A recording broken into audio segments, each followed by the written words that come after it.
तोहरा राजा जी के दिलावा टूट जाई, राजा जी के दिलावा टूट जाई, तोहरा पिया जी के दिलावा टूट जाई, राजा जी के दिलावा टूट जाई। हमारे भाई के अंदर एनर्जी आ जाए भैया। एक लॉलीपॉप तो है, आपके भाई का एक दूसरा गाना भी ऐसा धमाल मचाया है। दो लाइन सुना दा जहां तक आनंद आ जाए, फिर रोक दिया तनी छनना दा सब। अरे नहीं, रोकना क्या है, देखिए क्या है, हम लोग कुछ भी बन जाएंगे, बट सबसे पहले कलाकार हैं और कलाकारी ने ही सब कुछ बनाया है, तो पहले कलाकार हैं।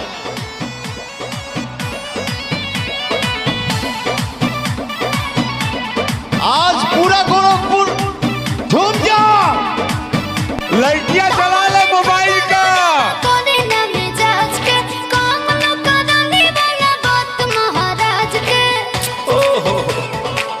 गुस्सा करती है हाय फेंक दो ना लोढ़ा, गुस्सा कम कर थोड़ा, चूड़ी फूट जाई, रंग छूट जाई, तमन्ना रूठ जाई, तोहरा राजा जी के दिलावा टूट जाई, राजा जी के दिलावा टूट जाई, तोहरा पिया जी के दिलावा टूट जाई, राजा जी के दिलावा टूट जाई। हमारा बाबू नहीं रोक दो रोक दो।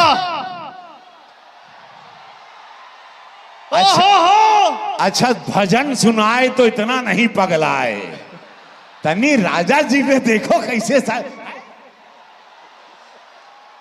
कहा। अरे प्रभु चलिए चलिए आनंद लो। आप सबने हंस दिया,